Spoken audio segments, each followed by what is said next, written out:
Jody, thank you so much for joining me today. Pleasure. 30 years of friendship, nearly. So I think I met you in 1993, 1994 at the FA National School of Lilleshall. And as I was on the train on my way to London today to speak with you, a story came to my mind. I thought, I've got to start with that. So we'll talk about Lilleshall in a few moments, but I remember being 17 and we both left Lilleshall. You went off to Chelsea, I went off to Blackburn Rovers, and I'd signed my first professional contract. And in between seasons, I came to visit you and an old friend of ours, Mark Gower, and a few of us went out in London. And the first day you said, come on, States, we'll do a bit of shopping. Now, I was from Retford, Nottinghamshire, as you know, where not much happens. And I'd never heard of designer clothes. And you took me shopping. And I remember I bought a pair of these Gucci shoes, Gucci loafers, brown suede. I brought these cream Armani jeans. I'd never heard of Armani. And I bought this orange Ted Baker shirt from Harrods. And the lady served us actually said she was Ted Baker's mum. I don't know if that was true or not. And I remember this vividly. And I spent about 500 quid on this outfit. And all I was thinking, if my old man sees this on my bank statement, he's not going to be happy because my dad had no money, so cautious. And we went out that night to Hammersmith Palais. Do you remember? Yep. And it was a foam party. And that was the end of the Gucci loafers. It was the end of the cream jeans and it was the end of the orange. And I remember we went out, we had the best time ever. And I got back from London to Retford on the train. And as my dad picked me up, the first thing he said to me was, how much money did you spend this week in London? And I was like, not much. He said, are you sure about that? Because he used to see all my stuff. I spent about £500 on an outfit that I wore once and it was ruined. But what I loved about that is because I came into your world, which your world was London. And when I first met you as a youngster, what stood out to me about you was how streetwise you were, how knowledgeable about situations you were that I knew nothing about in terms of fashion, music, culture. And I was just this little kid that never heard of design, never really heard of hip hop music, never heard of rap music. And all of a sudden I'm rooming with you and I'm starting to learn about stuff. And I'm like, I like this kind of vibe. I like this clothes. I like this style. So you was always the kid that I looked to and like learnt from you as a youngster because it was like people from London was like 10 years ahead of where people like me was. And our friendship now has gone on for like 30 years where I had the good fortune to come to your wedding and see you get married. And now we sat here today, which feels very surreal that we're having this conversation of two people that have known each other so long that lives went off in total different paths. But there's one common theme that's kept us together is I believe that we're both good people that enjoy being around good people, hence why we sat here today. Can you remember that weekend in London? Yeah, of course I can. Like you said, it was the first time that you'd come down, and not to make you feel bad, but it was obvious that wasn't used to that sort of thing. But yeah, it was good fun, and I believe in like we're still friends with some of our pals that was at Lilleshall from many years ago, and I still believe in getting those different experiences. And all right, I didn't come to Retford for a weekend, but yeah, and I think you're right that the common theme is we enjoy being around good people, and there's a reason why you like so many of our mates that are now your mates as well at the West London Rams, like in the Vets team, because they're good people. And I think not just because you're sat here opposite me now, but I think I was lucky a long time ago to meet you and to have you as a mate, and I still feel lucky today. Yeah, I appreciate that too. And when I think back to the days that we met at Lilleshall, what do you think it was that connected me and you all those years ago? Because it was 32 boys that all lived together for 2 years from age of 14 to 16. Yeah, we roomed together, we become friends, we've stayed friends for such a long time. I've not ever thought about this in this much depth, but as we sat here talking out loud, what do you think it is that connected us all those years ago? Well, I think initially it was because you was a good player, and you was in my position as well, and you wasn't too far above me as far as height-wise. So I think we're both little. Yeah. We're both quite tenacious, and I rated you as a player. Wasn't much difference between us, I don't think, apart from you was left-footed and I was right. But I remember just going, Coy's a good player, and if you're in my position, I'm going to have to do better than you in all those trials that we went to. And thankfully, we was lucky that we both ended up getting in. And I remember thinking in the trials going for Lilleshall that there's no way that we'll both get in. We're both small. You know how everyone used to speak about when you're younger, he's too small, he'll never make it, he'll do this and that. And I remember thinking that, well, they're surely not going to take both of us. And even I remember speaking to other people's parents that were in the trials that were sort of from down south, and even people that were talking about who was going to be lucky enough to make the final 16. And even that was a conversation that was being said then. Oh, you'll have to get in over the lads up from the Midlands, like, because they won't take both of you. And then luckily we both got in. And then the first year of rooming together, you get put in the room. So we didn't choose that like we did second year. But yeah, and then obviously the fact that we were rooming together and sharing every waking minute of most days together, we managed to develop a friendship quite quickly, to be fair. Even before we was kind of mates, like we was kind of drawn to each other. I think, like you said, because we liked a good laugh and we enjoyed training and we wanted to make the most of our time, I think. And I can remember that you seemed to take the role in our friendship back then. You seemed to take that taking care of me type thing that you might not have known you was doing it. But if I ever got into any grief with one of the other boys, you would be the first one that would come flying in. And I wouldn't often know there was any grief happening, but you would spot things before I spotted it. You know, and I don't know. I think that was just because you're my mate. Like, as much as there was, like, obviously there was 32 of us, the older age group, and 16 in our year. I think because we was really close, that's just a natural. That was just, I don't know, a natural reaction. Like, obviously, I remember a couple of things maybe of that, but I don't remember it a lot. Do you know what I mean? But yeah, I think it's just how you are when there's people that you care about and you're muckers with. Then that happens. That was an attribute of yours that always stood out to me from the moment we met till today. That loyalty to your mates and your family and your friends. That no matter what, I'll be there to support you and I'll take care of you. And does that come from the environments that you started in life? Or have you ever thought of that and gone, you know what, I'm so passionate about helping these people? I don't know if I would attach it to, I don't know, anything particular. I mean, I obviously, I grew up in a in a place on a council estate that was, you kind of looked after your own. Like, as much as there was all sorts that went on where I grew up, it would also be a place that you could leave your front door open. Do you know what I mean?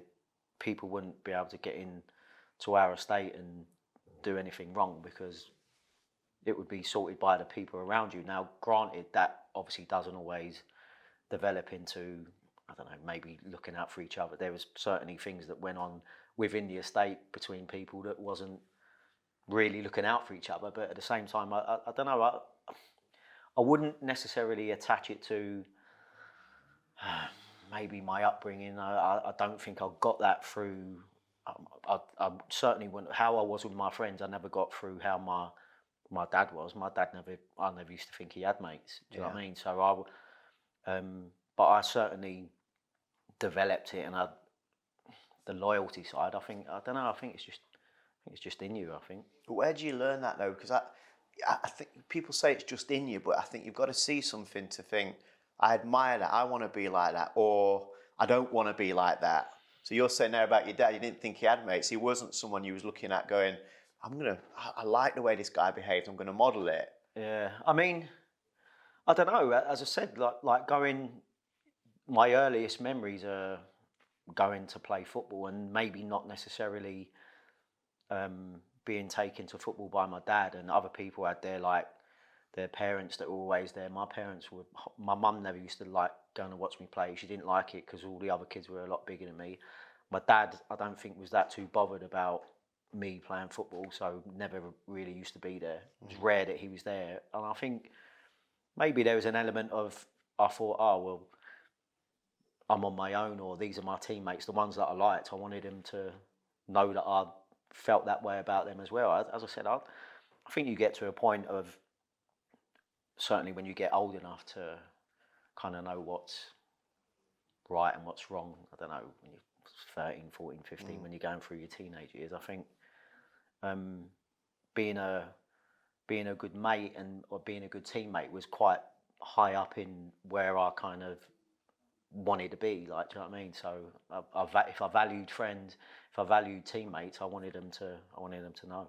Do you think that's from maybe wanting something, that to be a part of something, that maybe when you go to the football, these guys are my family, like they take care of me, I want to look after them too and show my worth of being valuable to them? And Yeah, I mean, I never really, I don't think I felt that it was me wanting to show my worth. I just felt that it was something that came naturally to me, as far as, like I said, I liked being around the lads. Yeah. I liked being a good mate. And I had the differences in my friendship groups growing up were so diverse. I mean, I could tell you about, I'm still friends with people I went to school with, people from my estate, people that I played football with when I was younger.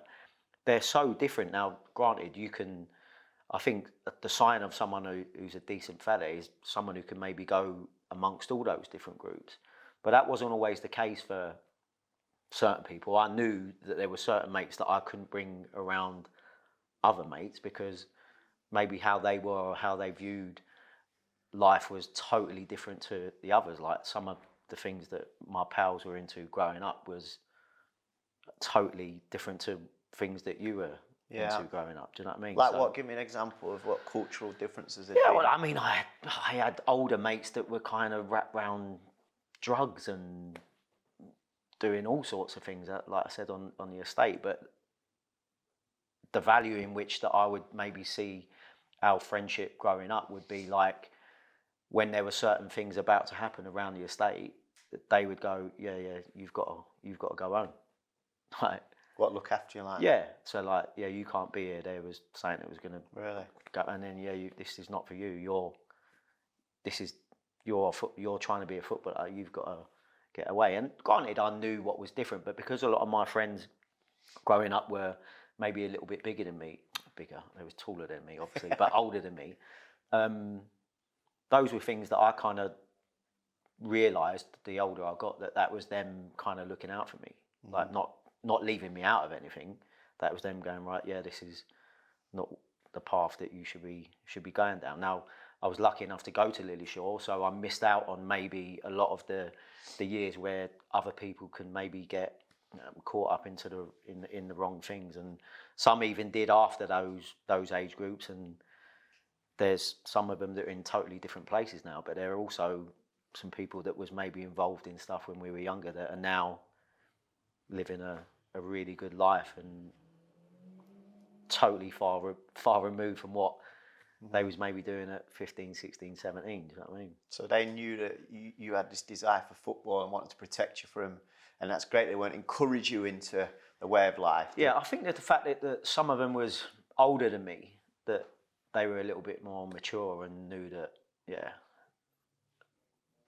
whether I'd have been good value for what was ever going on at that point or not, I don't know. I mean, as I said, I've seen quite a lot growing up, and I used to get I remember I always used to hear the people talk about when I finally became a footballer, and I was, oh yeah, he does drugs, he does this, and I was like, why on earth would I get into drugs or take drugs now that I'm a footballer, when it was around me growing up? Like, I've seen all sorts growing up, and never once did it cross my mind to be involved in taking drugs or anything. And it used to make me laugh when all these people that are pretending that, oh yeah, he does this, he does that. And I used to have, even my own family, I remember my dad once saying that, oh, he'd been down the pub and someone said, oh yeah, I'd seen your boy in here, like in the toilets doing drugs. And I was like, and he was actually asking me the question. I was thinking, for one, you're not in a position to ask me about anything, especially regarding drugs.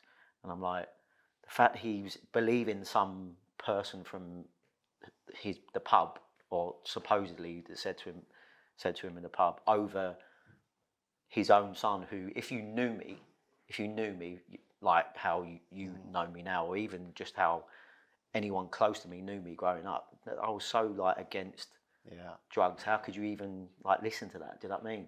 And I kind of get it in a way where if someone had said it to someone who doesn't really know me, but You're supposed to be saying it to me, my old man in a pub, and yet my old man wants to come home and try and question me about things. I'm like, oh, you don't even know me if you think for 1 second that I would be involved in taking drugs. Like, and you said there that your attitude was looking at your dad to say, "Who are you to come to me with this?" For what reason did you feel that way about him bringing that to you? well, I just felt that, for starters, him as a man really weren't. I didn't maybe respect him too much as a man as it was, but then to actually come and question me, who I live my life right, and I look after the people that I should be looking after. Yeah. For him to ask me stupid questions like that used to just make me think, yeah, that's the fact that you're even saying that is probably why I don't respect you as much as maybe most sons should respect their dads. Whereas you'd want him to straight away dismiss it and say, "I heard that at the pub," but not question you. Yeah, well, if he knew me a little bit more and maybe kind of got to know me a little bit more, I suppose he would have seen that it's pathetic, like, especially whoever you're talking to in the whatever silly little pub that you're in. Do you know what I mean? So where did the football interest come from then? Like you said, your mum weren't into it, your dad weren't into it. Do you know what? I don't know. I knew that when we used to live above a shop on North End Road at the Spa, and it was like there was a balcony in our flat. There was just a balcony that you kind of shared with someone, and I just remember my earliest memory just being kicking a ball there. So obviously, I think back then everyone, if you was a boy, you got a football, didn't you? And then I remember one of my dad's mates from the local pub was saying he should go and play for this local team down Lily Road Rec. And yeah, funny enough, it was my dad who took me there when I was 6, and then I played in this game. I think I don't know, I was about 3-4 years younger than the people that were playing, and I think a couple of the other parents have said, "I can't believe how well he's doing for someone so small and he's so young." Like, I think the others were like 9, 10, do you know what I mean? And I was 6. But that was it. As I said, my mum was into boxing, like my uncle was into boxing.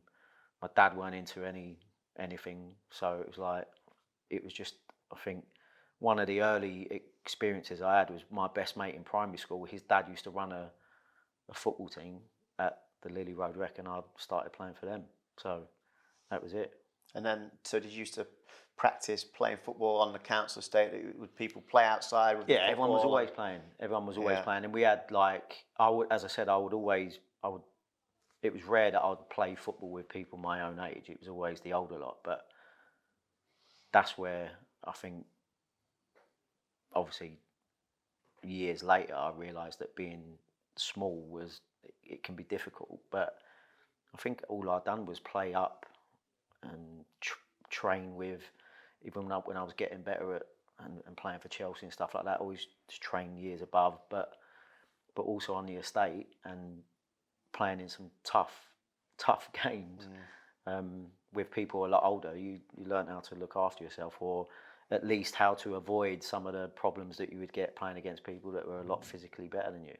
Do you think that's where you developed your tenacity? Because you was always, I remember coming across you as that 14-year-old, you always came across, whether you felt it or not, you always looked super confident. You always looked like you was going to dominate any field that you walked onto. You always thought, if I'm training against Jody today, I've got to be on form, because this guy just so focused, so confident, and so good as well, because I'd never come across anybody as good as you at that age, because there weren't anything that you couldn't do. Your left foot, whatever you could do on your right foot, you could do on your left foot. And it wasn't until I got to know you a bit more I think, did you break your femur as well as a young kid? How old was you when you... Funny enough, I'd done that training with people that were like 3-4 years old for me. So that was probably a bad thing. I'd done it when I was 11. So yeah, I'd done it training I used to play for a local boys team called Chelsea United. And I'd done it training in a school with the under-16s, and I was 11. But because I was good, people would still let me join in on... So I remember training at Chelsea at Battersea Park with my under-12s or whatever it was, leaving there, getting a train to Parsons Green and then training in a school around the corner, and then that's when I snapped my femur. But because I was playing with 15, 16-year-olds, one of them kicked me. I don't know whether it was the kick or when I fell, and then two of them landed on top of me. It's when I snapped my femur. Yeah, so that obviously wasn't great, but yeah, it was one of those things where. That's incredible that you come back from that though that quick. Because I think because I was young. When you're 11, obviously your bones heal a lot. I mean, you can still now. I mean, to be fair, even when I've had loads of scans and stuff, people still view what's kind of going on with my femurs like, oh my God. I remember times when I went for a knee scan when I was really young at Chelsea, and they thought, oh, we might have a problem here, because obviously the way the femur would be looking at like the calcification of what is just new bones just formed over it. There's still like a lump there. But because it's the hardest bone to break in your body, and it was like, you don't hear many of people snapping their femur in football. It's normally car crashes. But because I was so young and my bones were obviously not fully developed, and that, it was quite easy for it to break. But going forward, the fact that it happened so when I was young probably helped it heal as well as it did. But And do you think, all them council estate kickabouts, playing with guys 2 to 3, 4 years older than you, do you think that made you stronger as a character in terms of playing football and off the field too? Because I'm not just talking, you always came across super confident on the pitch, but always off it as well.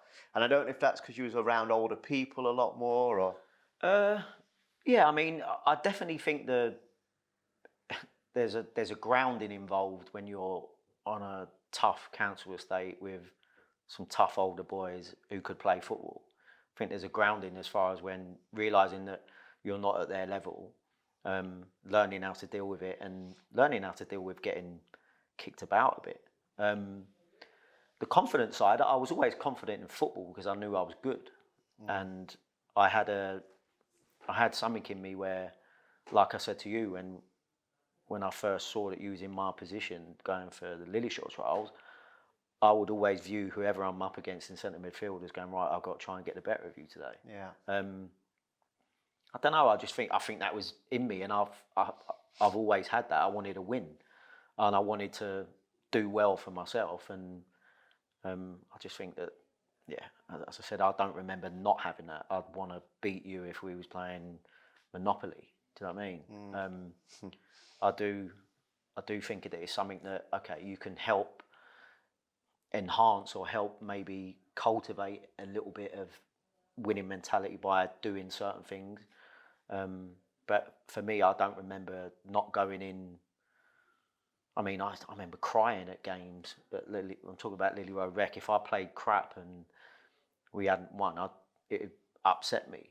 And a lot of my mum tells my missus now when I'm moaning about my kids cry too easily, and my mum will tell my missus, "He used to be like it. He used to cry."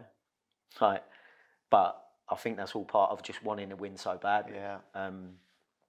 But yeah, as I said, I don't remember not wanting to win badly. I remember you crying, or I think we was all crying when we played in the England under-16s European Championships against France, and it was like that. They brought in that next goal, basically wins rule, wasn't it? Golden goal, yeah. Golden goal, that was it, and it was John Curtis at the time. Gave away the penalty, didn't he? Yeah. I was devastated because I thought we was going to win it. I thought we was going to win it, and we believed that we was good enough to win it. I thought we played better than France that day, and even I didn't care that if it was going to penalties. I felt, right, we'll beat these and then we'll go and win the tournament. So, yeah, I mean, listen, the older you get, I suppose you get a little bit better at dealing with being let down or dealing with adversity. But yeah, there's certainly plenty of times in football that I've had golf ball sized lumps in my throat or just openly crying. Because it means so much, doesn't it? Yeah. It's so important to you. So you go from 11 breaking your femur to then only 3 years later getting selected to go to Lillyshaw. And I heard you saying somewhere, it was a coach, Bob Osborne at Chelsea, said to you, I think it's the best thing you could do is going for these trials. Can you remember that? Absolutely, because I was really close to Oz. So like Oz could see that I had a talent, and there was maybe sometimes during my time at Chelsea where I was maybe feeling a little bit undervalued, or he felt that certain things weren't good enough supporting me. So he used to do like extra training for me. He would always make sure that I kind of got home from places, like picked up, dropped off, because as I said, my dad never used to take me anywhere. I used to try and get myself to places, and sometimes it was you'd have other boys going, oh, he favours Jody, and like he would be like, no, he always makes sure everyone gets home. Let's get it right.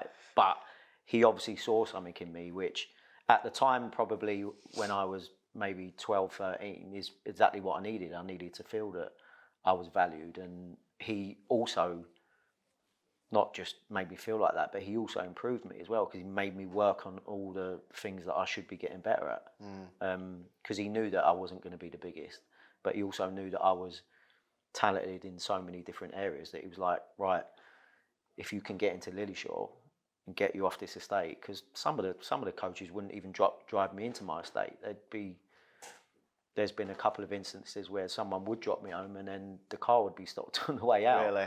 So it's like never Oz, because it was obvious. He always had the same car and people would know that it was me getting dropped off. But sometimes, I mean, he knew full well some of the things that would go on around my area, and he felt that me getting out and going to Lillyshaw, being fully focused on football and away from maybe some of my friend groups, would be the best thing for me. And from a development aspect as far as football is concerned, he valued Keith Blunt, who was the coach there, and a lot of kind of what Oz was trying to instill in me before I went there. Keith Blunt was very much similar. And do you look back at that now as a kind of a pivotal moment in your life that you did get in Lillyshaw? Because you're right, the age of 14 to 16, I remember it just being from Retford, that when I left, things weren't happening.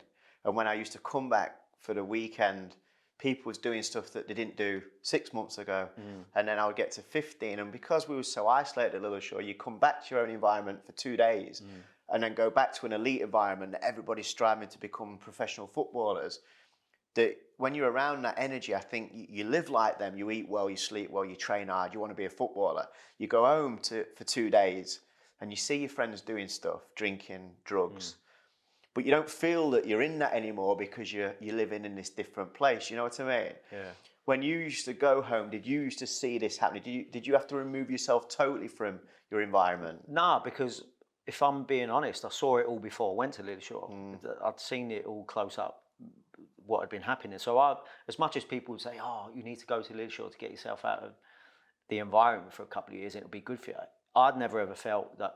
I felt that I was strong-willed enough and knew what I wanted from life as far as being a footballer would override anything like that. As I said, I did see it all before I went to Lillyshaw. Yeah. But at the same time, you never know. Sometimes things can happen that's out of your hands. I mean, I certainly had experiences of that even as a footballer, that sometimes you're maybe in a certain place that you're not doing wrong, but then if you're in a certain area or a certain place and something happens, then sometimes it's out of your hands in how you can be affected by it anyway. So probably that was more the kind of the blessing that I had as far as taking me out of my environment for a couple of years. But like you said, you go home and then I still was pals with people that were up to things when I'd come back from Lillyshaw. It was just, again, you had to choose your moments of when you would maybe be around it and when you wouldn't. Yeah, and then for someone like Bob Osborne, did he get the opportunity to see you make your Chelsea debut just after you were 17? Yeah, so Oz was obviously still at Chelsea, and at that time he was still just coaching. But yeah, Oz was always there, and like I said, he took a really keen eye on John Terry as well and helped JT. But he even ended up becoming a kit man as well after. For a spell. So no, I mean, Oz was extremely pleased for me, and even years later when I then started coaching at the academy, Oz was still there. Really? He's not there anymore, but he was still there initially when I went back there. So I mean, I'm sure you could speak to a lot more footballers or a lot more players that have come through the academy that Bob Osborne had an effect on, and even people away from Chelsea as well. I mean, he was very much involved in a lot of the Middlesex area from where he was from, and having an influence and helping maybe other young kids get out of their environment as well, making sure that they're not surrounding themselves with maybe the wrong things. But if you don't have a Bob Osborne, you're not getting to training, are you, or getting home? It's like, how does that happen if you haven't got parents that have got transport or take you places? Your opportunity can be lost. And I think today's era in sport, especially that you wouldn't lose the opportunity because your environment, because I think they're better with that now.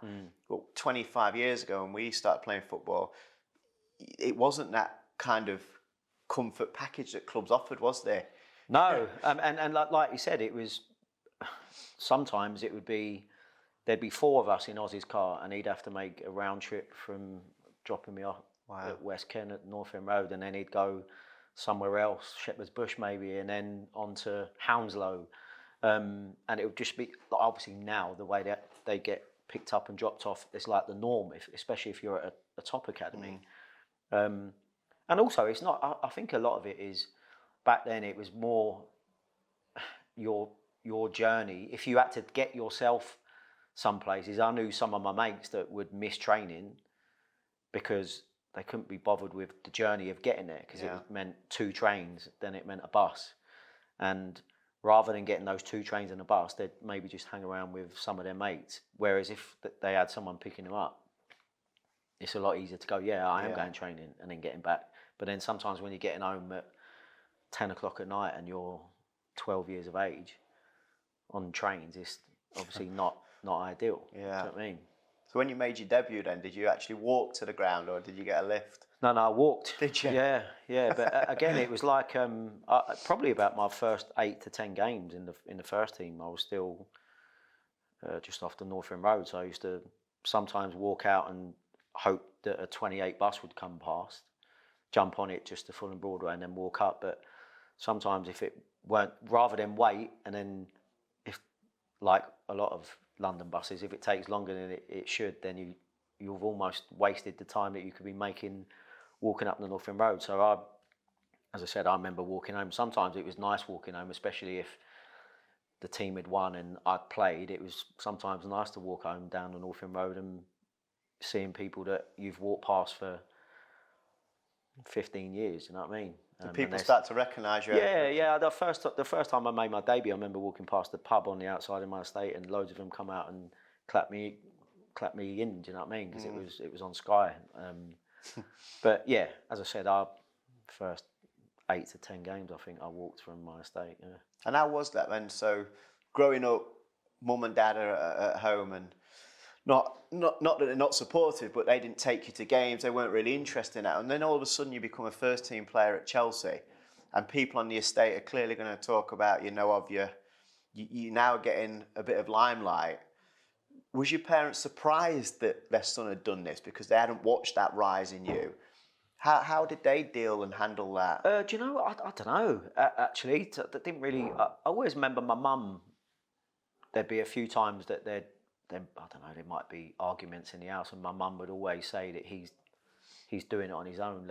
There was times when we was at Lillishire and I had maybe opportunities to leave and go to other clubs that were offering money to the family, which my dad at the time was like, yeah, I'd like to have a look at that. Because of the offer? Yeah. Right. And I was never like that. I was really happy at Chelsea and I wanted to play for Chelsea. And I always remember my mum saying, he's done it on his own so far.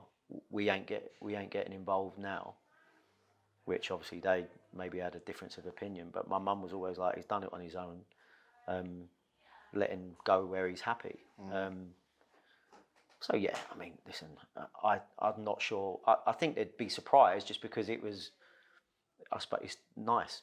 Not everyone can become a footballer, but it wasn't like there wasn't a bit of a build-up. I'd had newspaper articles. I'd had people maybe telling my parents that, I've got a really good chance. But I suppose until it happens, you just never know. I mean, I know that they was proud of me and stuff, but like I said, it wasn't sort of like a journey where they was involved every step of the way. They obviously was. They still had to let me go to training. They still had to like sign when I'm signing on the schoolboy forms and stuff. Do you know what I mean? But yeah, I think they're surprised just because it's not the easiest thing to do, and but at the same time, yeah, I suppose it's something that wasn't too far away because I always made it clear I wanted to be a footballer. But it was so fast that because we both go from being at Littleshaw, going to our clubs, and I remember my dad said, Jody's on the bench tonight for Chelsea. So I rushed down to the pavilion, the Blackburn Rovers training ground, because we didn't used to have Sky and stuff like that in the digs. I got the lady, Sylvia, who used to look after us. She went down, opened the pavilion, the whole where your Alan Shearers of the world used to train, so I could turn on Sky and watch you. And I remember going down there and just putting it on. I just was like, because I was similar ages. I just signed, well, no, you was a little bit older than me, so I was still 16 when you played, I think. And I'm sat there watching you run on that pitch and do very well, by the way, as well. Your first encounter, I think you got took out a little bit. You turned with the ball, someone took you down, you stood up, chest out. That usual kind of, you know, I'm not just a young kid coming on, I'm going to show you that I'm here to stay. And I could see that in you from the moment you stepped on the pitch. And I felt really proud watching someone. I'm like, this is Jody. It was like, I still, when I talk about it now, I still feel that feeling because it was something that I wanted to achieve. It was something I admired and I was striving for, yet never accomplished. But I remember being sat there watching you run on and just thinking, wow, because you're right, you did do it on your own. There's no doubt about it that I remember my mum and dad would come and visit us at Littleshaw and you'd come out with me. And my mum and dad, because your mum and dad didn't have transport, or your dad might borrow a van sometimes and come up, or Chelsea would bring them and stuff like that, you know, because it wasn't a common thing that your mum and dad used to come and watch the games. But my mum and dad used to come and watch and take us out for the afternoon, go for a drink and a bite to eat. So your mum's right there, you did do it on your own. And that takes some doing because I had a lot of support, still didn't make it. So I know how hard it is to make it, even without that foundation. And I look at you now and I think to myself, you know, growing up in that environment of, you know, mum and dad not overly, not out of choice, just weren't into football. Did your relationship with your mum and dad shift once you made it?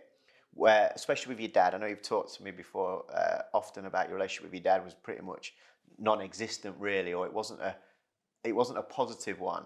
Did that relationship become stronger once you made it, or did it just continue as it was? It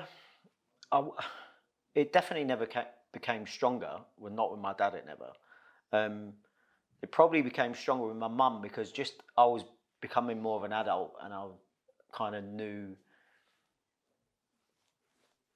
what right and wrong was a lot more.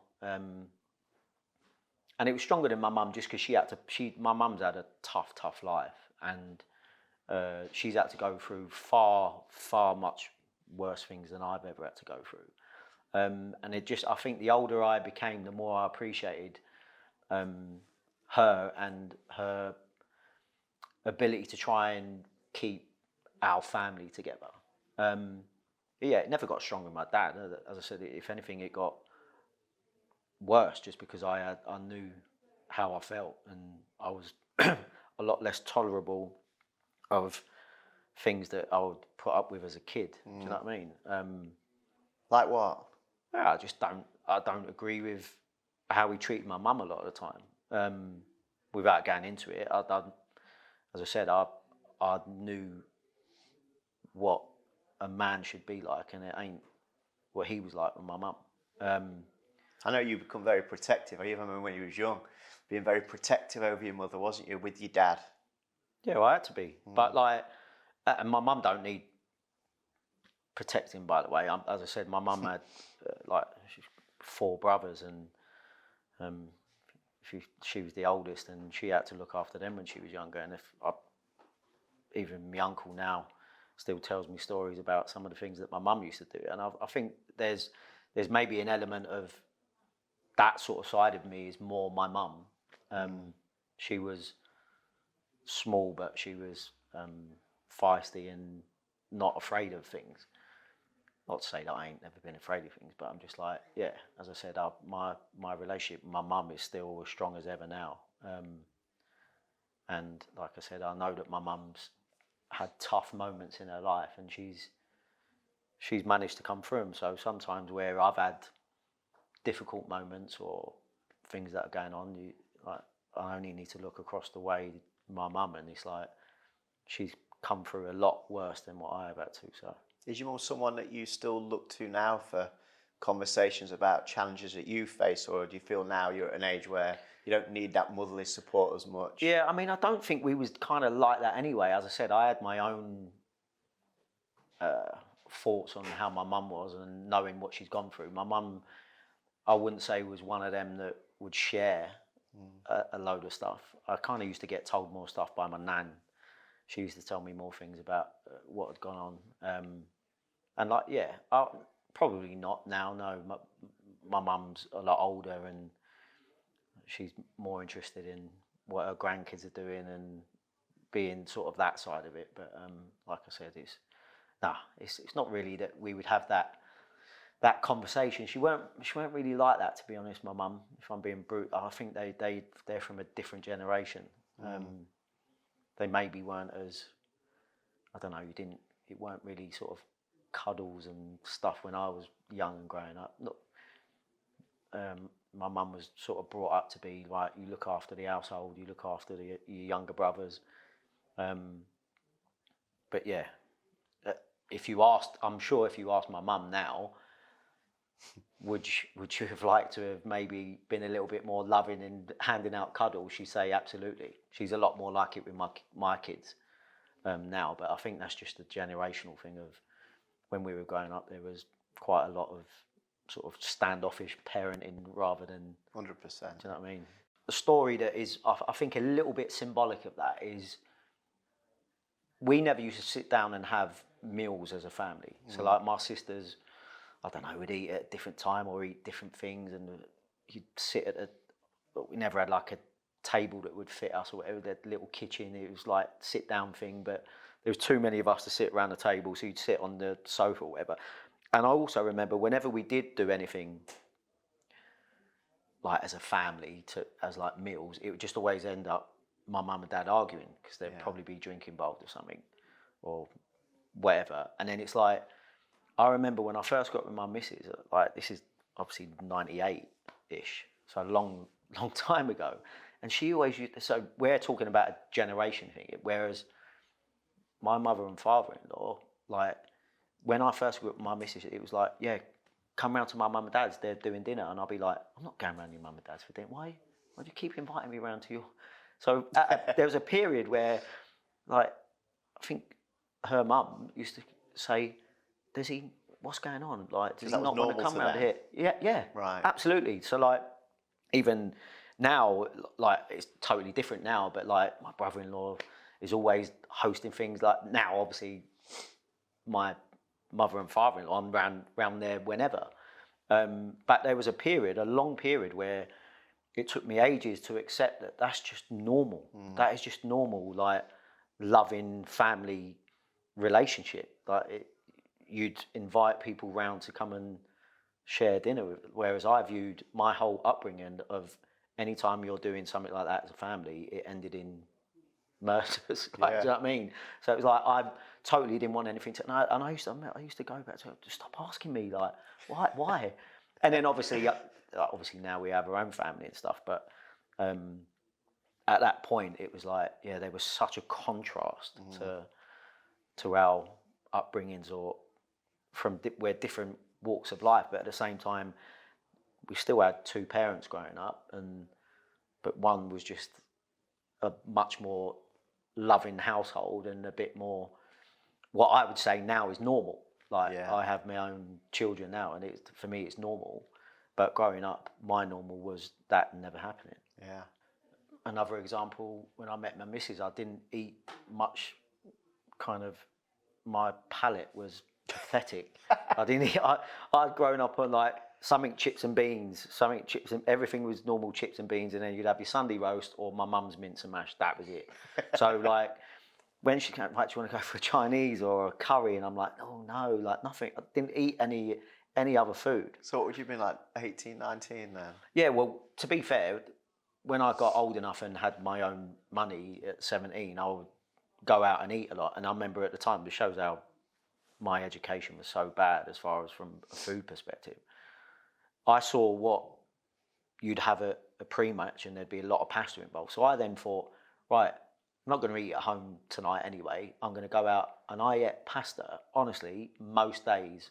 In my 17, 18 sort of period, I would go out and I'd go out with my pal and I'd buy us Italian most nights just because I thought, well, pasta's what you eat. Like if you're trying to be a footballer, not realising they're going, yeah, you shouldn't eat it every day and late at night and then go, but like, do you know what I mean? But at the time, it wasn't the worst for me because I was skinny and still young. But I took a lot of educating from the football perspective, but also just from a social aspect of going to different restaurants and eating different foods. I and grew up on anything like kind of different. Your mum's cooking or whatever your mum does is, I think, what your normal education is, especially when you don't go out and eat anywhere else. It took a few years for me to like liven up and know there was totally loads of lovely other foods out there. Do you know what I mean? Is there any other things that you look at and go, God, I was so limited to my vocabulary in them subjects just because I'd never seen it before, that as you start to earn your own money, be around different people and meeting Lou, your wife, that then was having a family meal is a normal thing. Was there any other things that you look at and go, God, also, I didn't know that this was there? Or I don't know. I suppose where you're lucky as well is that you are actually then a professional footballer earning a lot more than the average person is earning. So you do then have access to maybe go and do other things. I'd always be buying magazines, and obviously I always loved fashion. Fashion, I just knew when I was growing up, it was like, I wanted the newest trainers, wanted the newest trackie or like whatever. So that was what I saw as fashion or whatever growing up. And then obviously when you get older and there's magazines that are out there that you can then see other things. I spend far too much money on stuff like that is, I mean, don't get me wrong, I still love clothes and stuff now, but wasted it on silly cars and stuff. But I think that's all part of the process, is that if you then come into having a lot more options that are available to you, you want to sample it and try it, and sometimes you got to find out the hard way that you shouldn't have been wasting your money on stupid cars or what influence did you have around that time when you're like 18, 19, 20, 21, you're starting to earn money that you've never seen? Who was around you to support? I didn't, if I'm being honest, because, and this is not a slight on anyone in my family, my family weren't used to it, so I'd kind of was a pretty headstrong myself, and like I said, the one person that I suppose that you would normally be influenced by would be your dad. You'd go, right, what's he saying? Like you'd like I remember you talking about your dad. You'd always listen to your dad. He'd have an influence on you, and spending 500 quid at London, that was already in your mind going home because he was going to be on you. I never had that respect for my old man, so he wouldn't have had no influence on what I was doing anyway. Even if it had brought something to you. And also I then came to see even more reasons why I wouldn't have listened to him to do with stuff like that. But I mean, as I said, where I was around like friends, and I wanted to be able to share kind of what I was doing. I was probably a little bit too open and affluent with money that I should have been saving and stuff like that. But that's, as I said, that's nobody's fault but mine. But as far as being influenced and stuff, I mean, I could have listened to some of the older pros maybe, and people at Chelsea at different periods when they'd kind of say stuff. But when you're young and headstrong, I suppose you make mistakes. And you don't think it's going to stop, do you? It's like you know, like I remember being 18 and, as you know, I got one of the best contracts a young footballer had seen at that point. And I remember saying to my dad, "Do you think you should buy a house?" And he said, "Don't worry about that now, son. Just keep focused on your football." So 17 and 6 weeks, I think, where you make your debut for Chelsea first team, which we talked about earlier, I watched. Then fast forward many years, you then become assistant manager of Chelsea. And now we're sat here and I'm listening to you talk as your upbringing on the estate and that Bob Osborne character that dropped you, picked you up. When you became a coach and a manager, was there lots of Jody Morrises that you spotted that you think, this kid's got something, but maybe they need the support that you needed in terms of mentorship, a network, lift, transports, or is it so different now? Yeah, it's the resources and the help and the willingness to give every kid an opportunity in different areas and to have support is. I was lucky enough to be at the Chelsea Academy, who do an amazing job with that. Neil Barth, who's been running the academy for nearly 20 years now, has done a great job in developing one of the best academies in the world. And it's not just for how well the team plays on the pitch, it's how, if you look at some of the players that are now playing or come through the academy, they're good human beings. And plenty of the kids that have come through was going through tough times, tough areas, tough moments in their life, and they had some outstanding support, not just from coaches, but from people that were a lot more qualified in certain areas that they needed help in. I mean, me and you have spoken before about children and needing support when we're growing up, and what they do now is definitely 1,000 times better than what was available in our time, and it kind of needs to be as well because of the modern day world that we're living in now with social media and stuff. The access to the wrong information kids will have, or the access to some form of abuse is just too easily done, and the fact that Chelsea are so intent on providing the right sort of support for people, that is not just to develop them as football players, but it's also to give them the best opportunity of being successful in life, not just to being a footballer, because we all know, regardless of what the facilities are and the resources that are available now, making it as a footballer nowadays is just as hard as it's ever been, especially with the influx of players from abroad that's a lot higher than it was when we was coming through. The importance of giving them support so that they have better life tools and life skills is certainly better than what it was, and like I said, it needs to be. Who's key characters other than Bob Osborne? Who would you look back with fond memories of the people you think, do you know what, I'm pleased you was around when I needed you?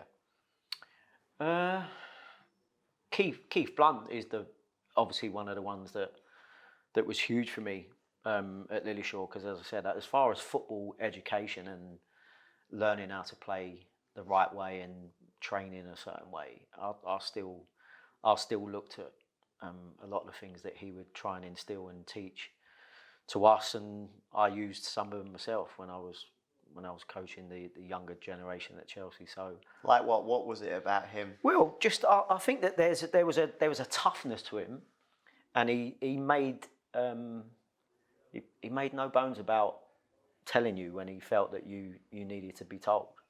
I think he was there to educate you and make you a better footballer, but he was just as intent on making you a better young man. Yeah. And I listen, I'm not as qualified as a lot of other people in grooming or helping mould young men, but at the same time, I definitely took the stance of that I'd prefer to be an honest coach or an honest mentor than someone who would not want to say anything. And I think as much as I realised at times that there was maybe some things that I couldn't be the person to help the kid out with, there was certainly moments where people talk about the new generation now. You can't say anything to him. You can't do that. I don't believe that. I don't believe that. I coached that way.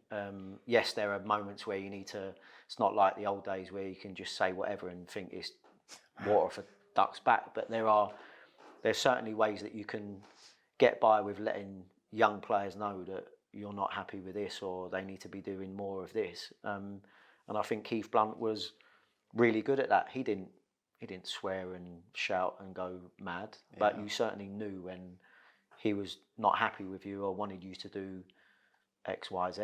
And you also knew when you was doing well with him, didn't you? Yeah, and it was authentically yeah. delivered. I think he held back on the praise, so it wasn't diluted. I think that you appreciated when he gave you the praise, and I think that's important as well. As I said, I'm all for people being patted on the back when they deserve it, but I'm also all for people being told when they're not training right or when they're doing things wrong.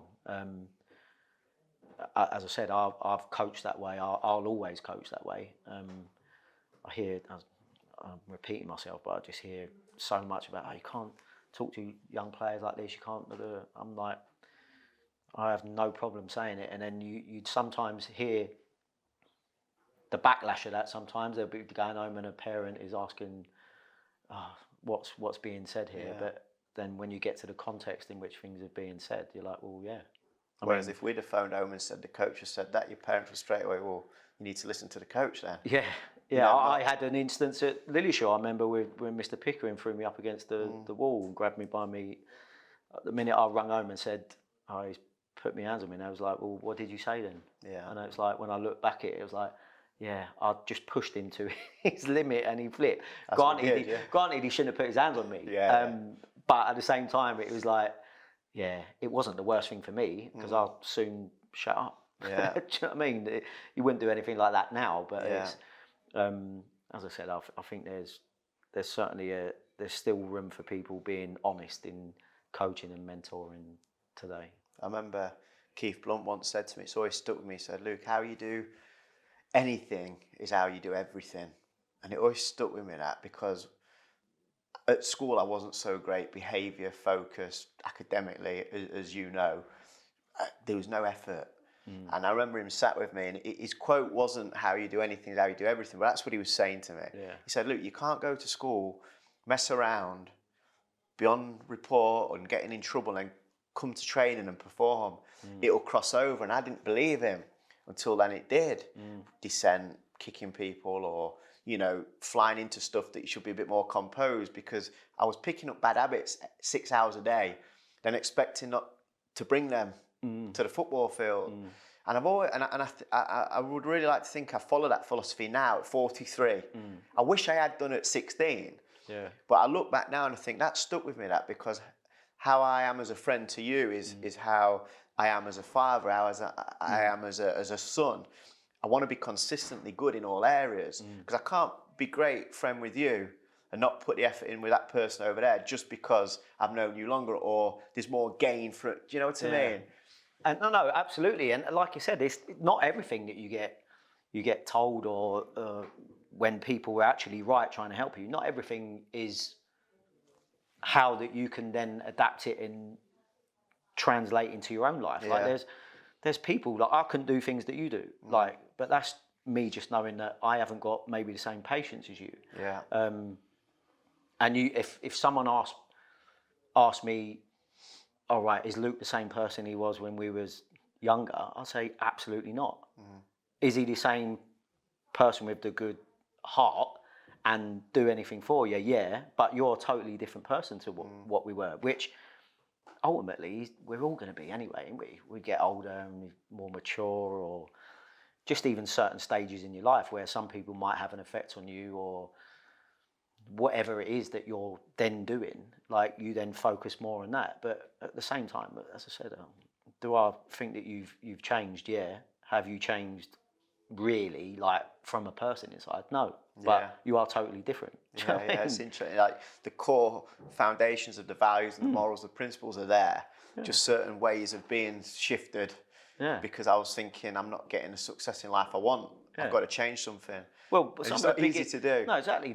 I always felt, coming even as a player and as whatever, maybe not so much as a human being, but as a player, knowing what you were good at and what you weren't good at was sometimes one of the biggest attributes. Like, self-awareness on the football pitch Would I take so many touches if Patrick Vieira was bearing down on me behind? No, I wouldn't. But then that's not just me realising that, okay, I shouldn't maybe be taking touches here. It's because of who's going to affect that. Yeah. Like, do you know what I mean? So recognising where you were yourself as a player, but then who you're then up against on the pitch was huge. And I think sometimes a lot of the people trying to become a footballer or trying to improve takes them a long time to maybe get to that period of. That's why I made my debut so young. I was wafer thin and a child, really. 6 weeks after my 17th birthday, smallest person on the pitch. 9.5, 10 stone. Probably, Well, that's what I mean. But it's like, because I recognised that and would go, I could get by in certain situations, or I knew that I could take touches and be good in certain areas, playing against certain people, or when I had room or space. But the self-awareness of what you're good at, and actually maybe what you're not as good at, is just as important as going, okay, I'm going to develop this part and blah, blah, blah. But you know what? I'm not going to try and sprint past you with the football because I can't sprint. Yeah. Like, do you know what I mean? And making the best of what you have sometimes is, as well as obviously away from football, you then go, well, I'm quite good at that. I'm good with communicating with people. I'm patient. I give them my time. You know that you're good at that. You then just want to add other things, which is why you've gone searching on meeting people from different walks of life, educating yourself in different areas in business. Like, do you know what I mean? It's like you've taken elements of what you already have, but then you want to add to it. I think that's what the best people do anyway. I knew when I went in at Chelsea, I knew football, and I could talk about what was just going on the pitch, but I instantly knew that I was no good at standing up in front of a room and working a PowerPoint presentation. Organising a week of planning training sessions and organising what players are doing and knowing, okay, they're going to be around at this time, what we're doing. My organisational skills was poor. Yeah. But Neil Bath recognised already, going, right, you need to come out of your comfort zone. It's too easy for you talking about when you're on the grass, you're great. You can talk and relay everything you want. If I then went, right, you've got to cover these 3 topics in your team talk, can you remember them all? And so when I used to practice and go, I've actually forgot to say that in my team talk. Now, I did that a lot anyway. Like, there was sometimes where you'd maybe go off on a tangent in your pre-match talk where you kind of ramble for a little bit, and then you kind of bring yourself back and remember, I've got to cover this. I've got to make sure that I tell him that he's got to do this. But then when you're doing the pre-match, whatever you forget, it's not a problem, because you then go, right, I can hit them individually now and I can remind them this, that and the other. But I remember Neil Bath going, right, you're no good at presentations because you've never done it. Like, even though I was caretaker manager at St Johnstone for a bit, I was still playing. So I didn't have to do a big team talk and sit down. I was the captain already, and there was someone who was helping me with the job, so I kind of didn't even have to address it. But he went to me, okay, Roman's got some guests coming in next week. I'm going to give you, so you're not talking about football, I'm going to give you the structure of the academy and how it works, and you need to tell them, these people that are coming from wherever it was. And I remember absolutely crapping myself, going, I'm going to have to, because if I was talking about football, I don't have a problem relaying. Talking about what you know or being honest about something, I think, is easy. But having to explain something that you're not familiar with and do it in a way that you're unfamiliar with as well was horrible. But Neil Bath, knowing and being the educator that he is, was like, yeah, you're going to hate this, but you need to do it and you need to get up to speed. No, it went all right. Yeah. Should have gone maybe better, could have gone better, but it was all right after. It was like, it was more like along the lines of, right, I know how to work a PowerPoint and with the laptop and stuff. But yeah, as far as going back to what your original question was, I think sometimes I can maybe switch off from people a little bit too quickly. Why do you think that is? I don't know. As I said, I'm one of those where I think for a while I'm saying that it would be my 80. You're saying 80-year-old person. I kind of know it now, but certainly when I was younger, I would either maybe say something that I was thinking a little bit too easily, rather than just keeping it to myself, or I would rule, like I said, rule people out without getting to know maybe why they're talking like that, maybe why they're acting like that. Sometimes you can meet someone on they're having a bad day, or they might be insecure and are saying certain things that is not really them yet, but you don't know them well enough yet. So, and as I said, you're saying 80-year-old to your 43-year-old self. I'm a little bit. You ask my missus, she would say, "Yeah, you're a nightmare. Like you can't hide the fact that you're not having this person, or you've absolutely not given them a chance. Like, how can you rule someone out so quickly? Not ruling them out, but like, how can you like be switched off from someone that you don't even know yet?"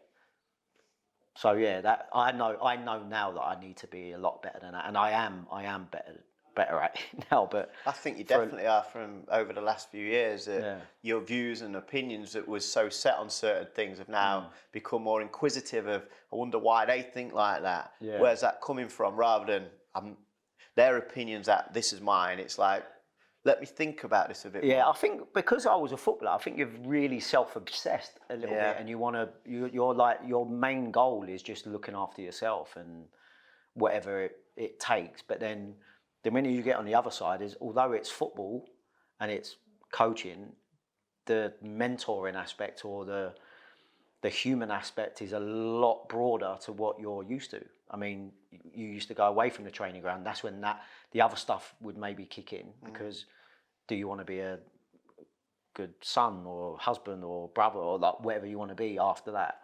But I think automatically when you're a coach, and especially when you're working with people that you can maybe have an influence with, i.e. younger players, you have to maybe evaluate a lot more of that. And I think your own personal growth of getting better yourself is like, well, what does it matter if you give that person an extra however long for you to then switch off from him or rule them out? What does it matter if you give them just longer? How are you when you're challenged with a certain view or opinion that you've got and someone's got a different one? Yeah, they have to convince me. Yeah. But I think there's nothing wrong in that, especially if it's something I know about. If we're talking football, if you used to change my mind, just general views of things that you're set for a reason, aren't you? Yeah. You know, like when Lou first invited you for a family meal, you're like, that's not normal. Well, actually, you've realised it is. She was right. Yeah.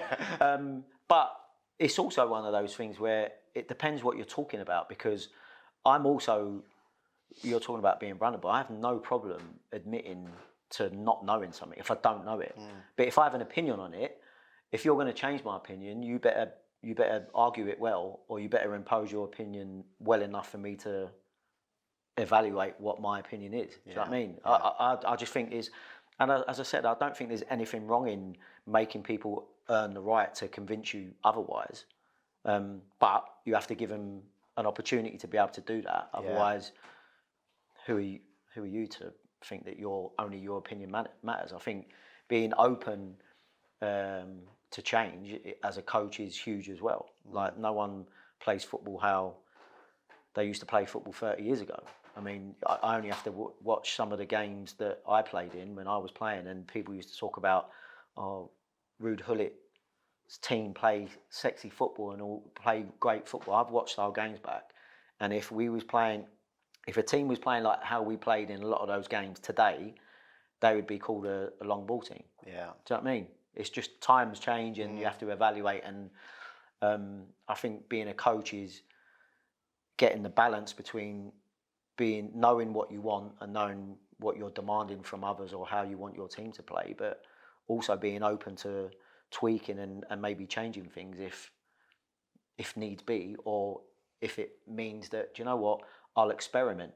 Like, do you want to experiment to become maybe better, or to maybe add different aspects to your game? Do you want to be creative? You can't be creative if you're just copying. You've got to have an element of, okay, I want to try this, and if you've got to be brave to try it as well. So as I said, there's so many facets to being a coach. Is kind of what I enjoyed about it. And if you looked at your football career, just football career, and you looked back from start to when it finished, and someone that you didn't know said to you, what was your football career like? What would your response be to them? Regardless of whether I didn't know him or not, if you used to ask me my football playing career, if I'm being brutally honest, I'd go slightly underwhelming for what I should have done. I know that I achieved quite a lot, but at the same time, I also didn't reach my full potential, and I also didn't do as well as I could have done, as far as being as prepared as I could have been, living my life as well as I could have done. So as much as I don't want to play it down, because it's a long time has passed now, I'm nearly 10 years retired. There were aspects of my career that could have gone a lot better. In saying that, I also know that I achieved quite a lot from maybe what could have happened. And any of them things in your playing career that you look at now, in your management career that you've learned from, like you talked about their preparation, living how 20 years ago, nobody lived how an athlete lives now. It's a different era, isn't it? But is there certain things that you look at as a football player that you think, do you know what, now I'm a coach, manager, hopefully soon to be manager again, I need to have learnt from that, from my playing career, and take into my managerial career? Yeah, I think just trying to understand every individual player sometimes can be hard because of how many of them there is. If you gave the time to every individual player, you wouldn't get anything done. So I think managing it's not really going from a player to a coach's aspect, but I didn't manage my time that well away from the training ground. I could have managed my time a lot better. Yeah. So I would say managing my time as far as in where you'd focus your energy on, whether it be from a team aspect, whether it be from an individual aspect, whether it be from a mentoring aspect, or whether it's managing it from, I need to not think about football today. I've worked with and know people that literally delegate a day where they don't talk about football and they turn their phone off. I know that because it was a manager who done it, but it's like, at the same time, I think that's important as well. Do you know what I mean? And also there's so many different facets to it, but you also dedicate a day where you want to be creative. You might sit in a room for a long period of time and try and come up with certain training sessions to hit a certain topic that you want to address, which you've then challenged yourself to go, right, I'm going to do this certain training session because it's going to be mine and mine only, and it's going to have no influence from previous sessions that I've had before. Might not work, but at least you've dedicated a little bit of time to coming up with something new. When you look at, see, you're very reflective, aren't you? You're very honest with certain things, underwhelming, but I also very appreciative that I did do lots of great things. Looking forward to your 80-year-old self, looking back, as you sit here with me now, imagine us sat here when we're both 80. What's something that you'd like to share with me you've accomplished over the next 37 years? Something you've gone on to do that's maybe inside you that you feel that I want to go after that. What would it be? I want to be a successful manager at first team level. That's my ideal dream, would be to be a successful manager at first team level. I mean, I've done it at under 18 level, and it's something that I miss. I miss being in charge. I miss managing. But successful doesn't necessarily mean going on to win a load of things. I think sometimes there's a lot of stats and that can get thrown around for sort of like successful managers and stuff, which, by the way, a load of them are with stats. But if I was to tell you that the biggest one who has an influence on me is not just because he's won loads, but if I'm talking about Pep Guardiola, it'd be the way in which his teams have made me feel over the years. It doesn't matter that like people always go, oh, he hasn't won the Champions League at Man City. And I'm like, all right, he hasn't, but I'll tell you what, they've been the best team in the Champions League many a year and haven't managed to get over the line. But it's not always about, okay, the dream is to perform and to influence people's views on football, which he has done, and he's managed to do that and win all the time. But that's the kind of impact that I would love to have on other young managers or young coaches, is that they'd look at the team and go, yeah, but what about when they do this, and have you talking about football, not just like, oh yeah, they won again, or they won. It's like, if we're talking, there's plenty of great managers that have been before Pep. I'm sure there'll be great managers that will come after him. But it's the way in which his teams get you, they're so thought-provoking, and you want to know how he coaches that, or why is he thinking to, because there's plenty of times that I've watched his teams and gone, yeah, I don't get that, but I'm looking at someone that I believe is the best of the best, so me not getting it is okay. Yeah. But I'd want to know why someone like that would be making those decisions or thinking like that. But yeah, I would say that I'd like to have a successful management career at first team level. And as I said, it might be that you manage to accomplish things with a lot of homegrown players or on a small budget, or you might have just played a certain way really quickly after the previous manager played the polar opposite. That's something you certainly achieved at Derby and at Chelsea, wasn't it, with the homegrown? Without question, the amount of young people that made debuts and wasn't just because you was there, they've now gone on as well. Yeah. You gave them that opportunity. Yeah, I mean, I think if you speak to anyone in football, ideally, let's get it right, if everything was perfect, you'd want a lot of the players in the first team to be homegrown. Means they're more than likely from the area or not too far. They've come through, do you know what I mean? I was a homegrown and was lucky enough to play for my team that I supported as a boy. But I think ideally that's what you like to see in fans, especially if the fans that are match day travelling fans. You can't get any more of an affinity with your football club than someone coming through the ranks. I know, like, the game's global now, and you've got fans that are living in different parts of the world, and that's absolutely welcome as well. And obviously, the bigger the club, the more fans you have all over the world, and you want to try and touch every fan you can. But match day travelling fans, there's no bigger affinity than when someone's come through the ranks. And I think it is all about that connection with that person, isn't it? When I come to watch your cup final against Arsenal for the Youth Cup, the fans are all singing "He's one of our own," and you could that just "He's one of us" is so different, isn't it? And that's right. Not to say that others aren't welcome, but there's a special connection. When you look at the year above us at Lilleshall with Jamie Carragher that went on to play for Liverpool, and Steven Gerrard that played for Liverpool, and Wes Brown that was a year below us at Lilleshall at Manchester United, is something special, isn't it, with that human connection, that they see you as one of them. And you've continued that, really, haven't you? Because when you went back as manager, the fans still see you as that. And do you get that now when you're out and about with Chelsea fans, that they still see you are Chelsea? Yeah, I think so, because one, I was lucky enough to then go back to the club, and obviously people then still seeing me at the club, and whenever I do interviews and all that, it's obviously a familiar question that people would want to talk about, the fact that I am a massive Chelsea fan. And I've said it many a time, there's not anyone that's grown up as close to the ground and played for the club as many times as me, and then was lucky enough to be sat in the dugout on the coaching staff.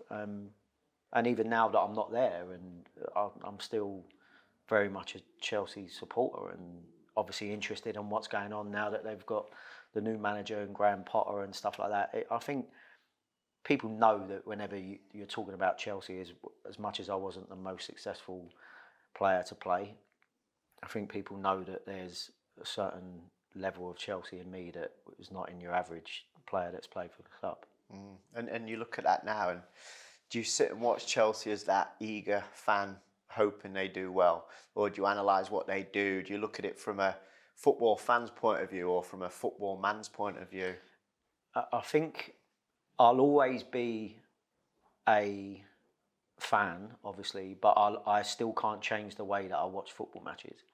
So regardless of before I went back to Chelsea, regardless when I was watching Jose coach or manage the club, or Antonio after him when Tuchel was manager, now it'll be Graham Potter. I'm a fan first and foremost, but I still can't change the way that I watch the football match, in being that I'll still want to see it how I want to see it from a analytic point of view. And if I'm not happy or don't understand or disagree with some of the things that is going on from that manager's perspective, I still will feel that. It's not just, it won't be just a fan of whatever he says goes, because as I said, I've got my views on football, and I think I'm very comfortable in how I view and see things. So I'll still always have that. Yeah. I wouldn't tell people. I would never go and tell people exactly what I'm thinking while the game's going on, just purely from the aspect of respect first and foremost. And two, it's for me to know, unless obviously I'm in an environment where people want to know what my opinion is. But, there's an intention. Yeah, I mean, listen, I could go out on Twitter every time I'm watching Chelsea play and say exactly what I'm thinking, but I wouldn't do that to the level in which I could do, because as I said, I am a fan as well. As much as I have my opinions on what's going on, I wouldn't put my opinions out there out of respect for the great managers that have been and gone at Chelsea. And when you talk about Pep Guardiola there with such kind of like admiration, did you play against him when he was in the Champions League? Yeah. Was he the one that you was told to go up against, or was that Xavi? No. So it was Guardiola. That sort of prep that it was in 2000 in Champions League quarter-final, and in the 2 days in the build-up, Vialli had told me I was playing, and then told me I had to do a certain role on Guardiola. And obviously, even back then, I loved watching Spanish football, and I loved Guardiola. So inside, I was absolutely buzzing. One, that I was playing, but two, I'm going to play against one of my footballing heroes. And then on the day, hour and a half before kickoff, it was announced that Guardiola was not playing, he's injured, and it's Xavi. And people didn't really realise who Xavi was at that time. He was 19, I was 20, he was 19. And so first and foremost, I was buzzing that when I got in the tunnel and saw him, he wasn't that big. So I was like, it's nice to play up against, like playing against you in the 15s. But then seeing, okay. And then it was Xavi the first leg, and we managed to beat him 3-1, and we done okay. And then I played against Guardiola in the second leg at the new camp, and kind of saw kind of like the top man, and then the one who was going to become the top man in opposite. How was that then against Xavi then, when you've already prepped for Guardiola, but then you get Xavi? Well, lucky enough, Albert Ferrer was playing, and he'd been at Barcelona a couple of years before, and basically just said, just treat him exactly the same, because he is the next Guardiola. And Xavi then went on to become one of the greatest players of all time in that position. How did you get on that night in terms of your performance? I played well against him, but you could see that he was a player. Do you know what I mean? A lot was made of that because he made a couple of comments that I was his toughest opponent. Like 10 years later, or it wasn't 10, it was about 7 years later, I was doing interviews for like Barcelona radio and stuff because it was his testimonial year, and he'd named me as his toughest opponent. And a lot of people had gone, when they're so many times down the years or over the it's like, Xavi said you're the best he's played against. And I was like, yeah, it wasn't that. It was toughest purely and simply because I followed him all over the pitch, which Vialli wanted me to do. But yeah, he wasn't at that point who he eventually went on to become, but he was clearly a top player already. I mean, you're not playing for Barcelona at 19 around that era as well, of that team that had Figo, Rivaldo, Kluivert in, like, I mean, you're not getting in those teams if you're not a top player. And then obviously we see what Xavi went on to become. But yeah, great experience. And obviously it almost felt a lot better years later when he's winning World Cups and European Championships and being absolute, well, now the manager of Barcelona, but absolute legend of the game. And the fact that he's knew what my name was all right. You know what I mean? Well, you think back, Xavi and Guardiola, they're the players that I would sit and watch them all day. Even now, I watch clips. My son that loves football, watch this. Just watch how he manipulates the ball. You were like, that was your ilk. You was that style of player though, wasn't you? You was like a Xavi, Guardiola. That was your way of playing. And you might not like me saying this, but there's no doubt at that era when you're breaking through to Chelsea's first team, you was of that ilk, not just for potential, but that is how you played. And I often say this to people, and people won't get it because they see Xavi that becomes a superstar, Guardiola becomes a superstar, and I say, I'm telling you now, Jody Morris was in that category, no doubt about it, for levels of ability and potential, and for whatever reason, you don't get to the Xavi and Guardiola levels for sustained periods. But ability-wise, you were certainly, in my view, from knowing you and watching you, you were certainly in that. I don't think there's much they could do that you couldn't do. And I'm not being biased because you're a great friend of mine. I look at it and think, what could they do on that pitch that Jody couldn't do? Maybe a bit more pace, Xavi, a little bit, but not much more. How do you feel about that? Do you inside think, I agree, when I was at my best, I had that? Yeah, I mean, there's an element where you go, I think if certain players, when maybe I was coming through, the reason why I got my debut so young was because Glenn Hoddle was manager and he wanted to play football a certain way. He then left the next season to become England manager. I think if teams in England were playing back then how they're being taught to play now, I might have done a bit better. I mean, a lot of the teams I played in were 4-4-2, and our league was totally different. Like I said, people thought that we played great football under Ruud Gullit, and I look back and go, that's not great football. Ball to the fullback, straight up the pitch. Now, if you're seeing some of those passes, you're like, there's plenty of opportunity to pass through the lines and keep the ball. But no, listen, Xavi's an all-time great. Do I think there was similar attributes? I'd say yeah, but you certainly can't compare the two of us. I mean, he was just an outrageous footballer, but I think the comparison isn't careers, you know. Yeah, no, and you're right. Yeah, I've had plenty of conversations with people that have been in football and say, yeah. And you think, I remember you training with the England first team set up, and everyone come away from it saying Jody Morris, all the Lampards, the Ferdinands, all of those that ever saw you at that level at such a young age he's the one with the most ability. So you, without question, careers different comparison, but ilk, style, abilities, without question. I remember Keith Blunt. I was sub in an England game, and it was a friendly game, and you got the ball in midfield, and two players come at you, and you moved the ball from your right foot to your left foot and went between both of them. And I remember Keith Blunt being sat there and went, "That's world class. That's world class what he just did," because you was. Every England game I ever played in with you, he was always the best player on the field. And I'm proud that I got to share an England shirt with you with the 3 lines on a chest, play for England together. I know under 15s it didn't happen very often because they played a big one with a small one, and me and you alternated. But under 16s that philosophy went out the way, and we played 3 in midfield, so we got to play together a lot more. And I sit here now and I think, isn't it incredible that all those years of reminiscing on what went well, what didn't go well, we're still sat here now with a lifetime in front of us. And you're talking about in football, you know, you'd like to create something more than just results, create something going forward in terms of a manager. Is there anything outside of sport that you look at and go, that's my focus as a sportsman? Outside of football, these are some of the things that I want to accomplish. If I'm being honest, I only look at family stuff. I only want to be a good dad. Whether in the future I then become a granddad, hopefully it's a long time away. I don't know. I think they're the things that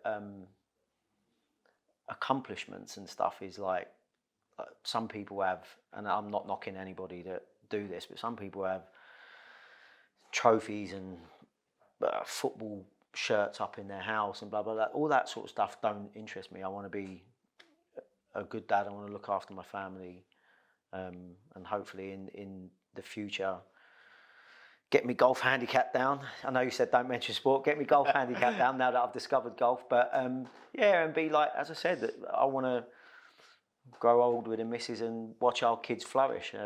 We're very, very proud of what both our kids have achieved already, and I'm more kind of in the future away from football or away from coaching or whatever. I'm more interested in kind of where that's going to go compared to anything else. And when you look back on your life so far, what's one of the most proudest accomplishments in sport? We'll keep it in sport for now. Just my debut, really. I get asked about stuff, and I know we can say winning certain things but playing for the club that I grew up supporting and just making my debut has always been the one that's kind of stuck out for me, being able to play for my local team that happened to be a team that was on the rise, and the first team really in this country that was really looking outside to foreigners, and being able to come through it in an area that was difficult if he was homegrown because of the level and play in which they was getting through the door, especially in my position. And what's something that you're most proud of yourself so far for being able to overcome and not letting it keep you down? Because you've been through lots of tough times like many people. When you look back, what do you think? Do you know what? I'm pleased that I had enough about me to go again after that. Do you know what? It's probably being able to kind of forget some of the things that have happened or gone on in my life, and I don't really want to go into them on here, but it's being able to just be okay with kind of what's gone on and not let it kind of eat away at you. As I said, there's certain things that have gone on which were out of my hands and that were nothing to do with me type stuff, that is being able to just kind of let that go is probably one of the things that I'm enjoying, that I'm getting better at, because a lot of stuff that I kind of held on to, a lot of crap that went on in my life a long while ago, and it did nobody any favours and probably harmed me in who I was and how I was. So just being able to kind of park it and not let it affect me as much as it did is probably one of the things that I'm glad that I'm better at.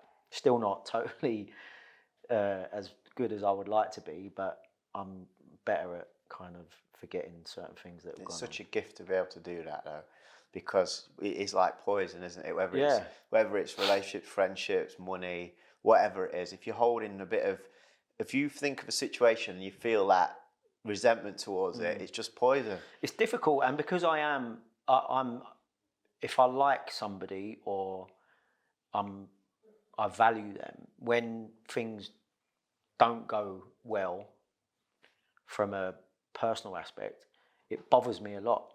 And I think being able to, I've in the last God knows how many years, there'll be a few relationships that are maybe not the relationships they once were, and it bothers me.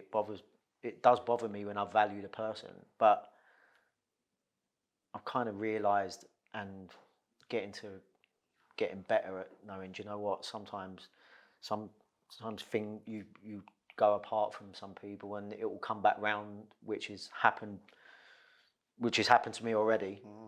But as I said, it's letting it affect me as much as maybe it did at a time, whether it be that I'm down about it, whether it's bothering me, or whether I get angry about it, is kind of don't really matter what one it is, as long as you can deal with it a bit better than maybe what I have done in the past. As I said, there's certain relationships or certain friendships or connections that you have with people that sometimes you need to come apart for a little bit. And I think always, as I've got older, I've looked at it and thought, if I believe I've done all that I can to make that the best that I can, and it's not right, then I'm okay with that. I think sometimes if a relationship's not gone how you wanted it to, and you're thinking inside, I could have done a bit more or said a bit more, I think that eats away at me more than knowing maybe could I go back? Like when me and you lost contact for quite a few years, and I reached out to you and said, let me know when you're free, I'll come and see you. You know, I came to your wedding for many years. We didn't have much contact, not for any reason other than just lives. And I travelled to Stamford Bridge and watched you play in a charity match. And we sat in a bar all night till about 5 a.m, and we just sat chatting. And I remember saying to you that night that I'd made a commitment to myself that my friendships that I valued, I was going to put more time and effort into, with the mentality of if I'm gone tomorrow, I wish I would lay there thinking, I wish I'd have kept contact with Jody. I wish I'd have made more effort with that person. And that was probably 10 years ago, or whatever that was. And since then, I've followed that, because then I know if for whatever reason our friendship is no longer, I can go, I believe I invested my effort there. And whatever reason, it weren't reciprocated. So I'm cool to let it go. Relationships in my life that have affected me that haven't worked, when I think, I'm the one there. Do you know what I mean? And then when I go back to do more, if it's not received well, I'm cool with that. And I think you're so right in terms of being able to let things go, because there's so many things will happen consistently going forward that can eat away at us. Yeah. And when it eats away, it slows you down. And also, it's actually, even if it is you, like I'm sure I'm at fault for some of the things that I'm talking about. Even if it is you, as long as sometimes you do then go, was it me? And is it the right time for me to now try and make amends or to try and explain certain things? Then I think that's enough. And sometimes, by the way, there's sometimes we're going, no, do you know, I'm not ready to do that yet. Yeah. Even if I think I am a little bit in the wrong, or a lot in the wrong, or not in the wrong at all, I'm like, well, yeah, I'm kind of not ready to be okay with that. There's certain things, as I said, I'm miles better at it. I don't, if I fall out with people that I really value, we might not speak for a few years. Don't mean that I don't ever stop wishing them well. It's rare that it's ever gone away and then I'm kind of totally switched off. But I think it's whenever you're ready to, and you're okay with, it's not right now, but it might be in the future. Because sometimes you've got more important things sometimes that you're going, do you know what, it's probably not the right time to revisit that, because sometimes it is opening old wounds or talking about something that's going to make the other person uncomfortable and you uncomfortable, and then usually it ends up being all right. Yeah. But there's still sometimes where you go, yeah, not quite now. I think that's the beauty of real friendship as well, is that irrelevant of whether we never spoke for a few years, back then it wasn't so easy, like, do you know what I mean? But whenever we did speak or whenever we met up, and it was like, yeah, we're still really close. Do you know what I mean? Like, we hadn't seen each other which is sometimes hard to attach to really good friendships. But it's true, we're all older, we've all got our own families, we've all got different jobs or different areas in the world you could be in or whatever. But I think that a true friend, when you ain't spoke or then you meet up, or whether someone just messages out the blue, a real friend is the one where you go, you don't make anybody feel bad for that, because there's no ill intention involved in not speaking, unless there's a reason why you ain't speaking. But do you know what I mean? When there isn't, it don't really matter to real friends. Like, all right, would we like to have seen each other more over them? Probably, but did it matter? It didn't. It's just where you were and where I was at the time. Yeah, and there's no awkwardness or such and such didn't drop me a message on my birthday. It's like, that's a bit superficial. If that's, it's just like, if you if I called you and said, Jody, I could really do with something, I know I could ring you, and that's, I hope, mirrored, because I think, it is. I've done it with you. I've done it to involve a family matter, and it was like I had no qualms or no hesitation in ringing and asking for your help because I knew you had more experience and more expertise in that area than I had. Do you know what I mean? And like I said, I don't think you can't kind of overestimate those moments of when you go, do you know what, I'm gonna. I don't view it as anything big. Like me personally, it is. But like, if you was to ask me to do something, it'd be like, if I can, yeah, I will. You're me mucker. If you'd have said no, I'd have gone. That's not very. It's not very friendly, like, is it? But like, yeah, I knew that you. And then after, because of the type of person you are, I know that you've even been thinking of that when maybe we haven't, because it's been a little bit better. And you're still like, do you know what I mean? Yeah. But the whole point of why I asked you is because of things like that. Yeah. And often, Jody, I think it's that, not having to ask as well, because just like, for example, when I came to do some work with Chelsea about 5 years ago, I never once said to you when you was a Chelsea youth manager, can you get me in there? I would never put our friendship. And you rang me and said, I've had a chat with Neil Bath, head of academy. I think what you do, we could value. You've got a meeting with him. So I came and met the two of you next minute. Like you said to me, I'll get you the meeting. It's up to you then to do what you can do. And, and that was great that I was in your mind. And out of the blue, you just messaged me and said, might be an opportunity here to come and do some work with Chelsea if you fancy it. I was like, that's what dreams are made of for me, working with organisations of that ilk. So I think sometimes it's just having that group that someone goes, you know what, I think my mate could do with a bit of help there, or let me open a door for him. And I'm grateful that you did that for me, because I recently went back again. It was unbelievable. I'm bumping into people that I saw 5 years ago, and what's really cool is I've got videos of me doing two-touch and beating some of these guys that are now Premiership stars. I'm going to keep on my phone forever. Is there a question that or anything you'd like to ask me before we wrap up today? I've asked you lots of things. No, not really. Not on this podcast. No, not. As I said, I think there's quite a lot me and you both know, and it's more being put on the spot to say, yeah, can you answer this question? Was this difficult? Like you said, we might be sitting out there for a coffee in an hour and a half, and I'll go, there's the answer, or here's my question. Do you know what I mean? But I think, as I said, it's, as much as this is very easy and open talking with each other, there are some moments where if you're asking a question and you're actually on the spot, there's a reason why they call it on the spot, because it's like, well, yeah, I ain't got the answer yet. And what I've loved about this is that you asked for, and neither did I give you anything coming into this in terms of, I'm going to ask you about this. It's just like, let's talk, let's go where it goes. Yeah. And it's just, we've been sat here for probably 2 hours just chatting, and we could, me and you have sat for 5 hours, haven't we? Just one-on-one, just talking about all different things. And I think that's something that's lost a little bit now. Not one of us has checked a phone because obviously we're filming, but when I sit down with people, I sit down with them and I want to be with them in their company. And it's always a pleasure when I get a chance to come and catch up with you. And I really do value your time that you've put in today. Same. And I'm looking forward to the next one, because there's no doubt about it. I've always believed this in you, that you will go on and do the things that you want to do, because you always have done and you always will do. You've got that ingredient of what I believe it takes to be successful in anything. It's a desire for more, because of where you've come from, where you've got to is just outstanding. So thank you so much for joining me. I appreciate it, mate. Pleasure, mate. Thank you.